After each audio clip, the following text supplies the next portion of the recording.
hear about hazing. How many of you know what hazing is? How many people say that they don't like bullying or harassment, but when it comes down to it, do they really care? Hazing is a major problem across campuses, and it needs to stop. I am avidly against hazing. Many times, hazing seems to be treated like it is nothing, and it can be downright sickening. While educating ourselves on what hazing is, we can take better steps to prevent it and understand why it is a big deal. By preventing hazing, we can make colleges safer and a better place for students.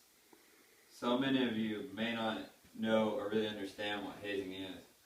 Hazing is known as any activity expected of someone joining or participating in a group that humiliates, degrades, abuses, or endangers them regardless of willingness to participate. Allen and UMaine.edu. So you might be thinking to yourself, why should I care? Well, hazing can be very detrimental to a person's emotions, but in some cases, it has even led to death. StopHazing.org. Hazing has recently came to the forefront in a lot of conversations due to the Richie Incognito and Jonathan Martin case. Every time I turn on ESPN, I see or hear something about the case. Overall, the case has opened up the average person's eyes, and they want change. Many times, hazing is vastly overlooked, and people look away from it. Many times, people are aware of it, but do nothing to stop it. So, what are some other effects hazing can have on people? Hazing can cause emotional issues, student attrition, mistrust among group members, abuse, and bad press and liability. StopHazing.org. Hazing can have some gray areas such as misunderstandings or misinterpretations. Hazing is a big part of the average college student's life. Hazing is usually done by student organizations, usually with alcohol. www.acui.org. It is usually in the form of drinking games or the ingestion of large amounts of alcohol, leading to sickness. Hazing also may include acts of humiliation, isolation, sleep deprivation, and sex acts. www.acui.org. Now you can see how emotionally detrimental hazing can be to a person. By Hank Newer's account, at last, one student has died every year in a hazing-related incident since 1970, and about 80% of them are with alcohol.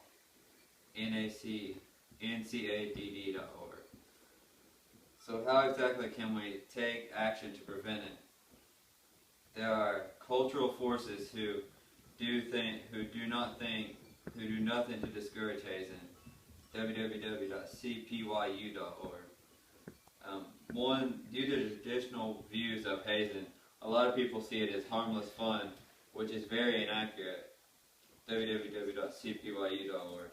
An ABC series, What Would You Do? Actors posed as college students and practice common hazing routines. And most people just pass by or join in calling women fat or a slut. www.cpyu.org. According to InsideHazing.com, 92% of students wouldn't even report an incident.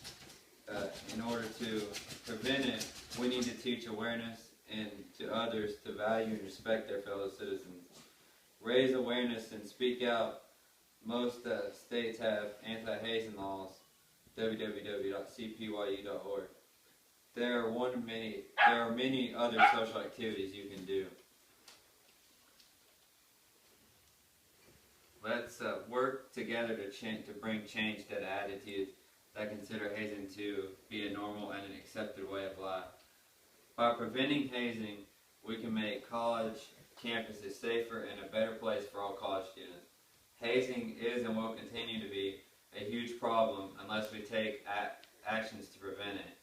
Hazing is emotionally detrimental and can lead to death if it is not prevented. So the next time you see a person being hazed or being harmed, don't be afraid to tell somebody. Go and tell someone so it can be stopped and raise awareness.